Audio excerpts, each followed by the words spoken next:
love you. Ladies love Tom. I don't know. I didn't. Nothing to do with that. I don't. Draft Day, big movie. Everyone is talking about it. Specifically, your character, Brian Drew. Tell us about him. Well, he's the quarterback for the Browns, coming back from a near career-ending knee injury over the summer. He's in the best shape of his life. Shows up to work and realizes that there might be a new draft pick that's going to replace him, and he's not very happy about it. Oh. I can imagine. Well, that sounds like real life.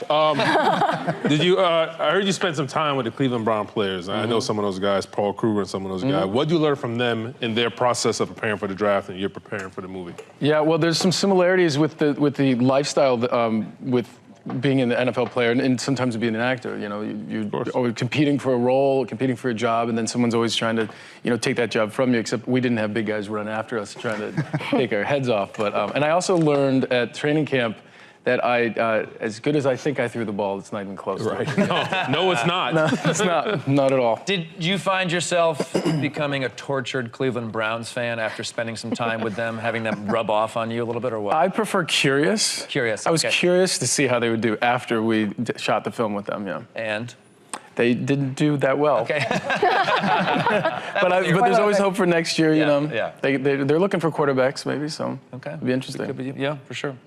Tom, you got a chance to get to know former NFL quarterback Matt Leinart. Did you learn anything from him, if there was anything to learn from him? Well, wow. I don't Everybody always talks that way about him. He's such a nice guy, and everybody beats him up.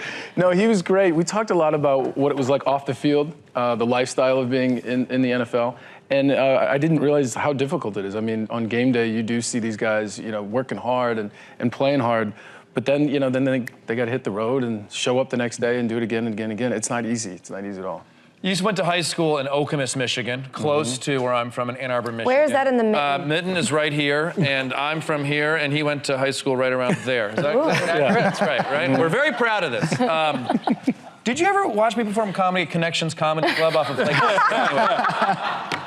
That's a great sports part of the state and part of the country. Did you play high school sports? They have massive programs there. What were your sports? I moved there right in the middle of high school, so I played a lot of soccer. Soccer was big out there. Yeah. And what was your position in soccer? Well, when I was started, when I was a kid, I was a striker. When I finished high school, I was a goalkeeper. I moved myself back. Except the goalkeepers are always kind of a little crazy a little bit. I'm not saying you're crazy, but did you have a little bit of that craziness in you? Yeah, my favorite was corner kicks, because you could just go out there and slam into guys. Yeah. And you'd get away with it. Yeah. Okay. So you never played baseball before? When I was younger, I did, yeah. Okay, because you threw out the first pitch, right, at a Red Sox game, and then last season, what was it, an Indians game? Oh, there it is. Look at that. Look at that. Yeah.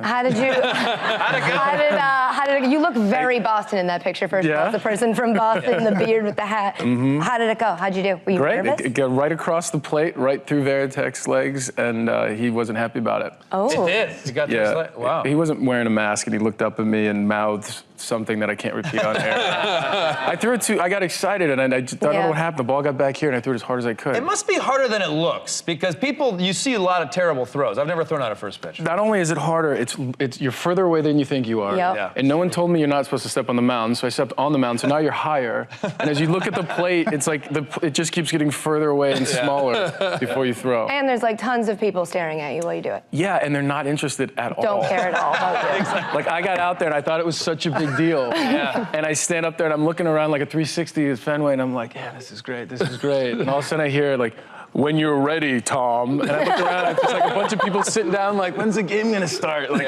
what's this guy doing? Like, let's go. They're still getting their beer at that time, getting ready for the first inning. Boston fans are always getting our beer. For free tickets to Crowd Goes Wild at Chelsea Piers in New York City, go to foxsports.com/CGW.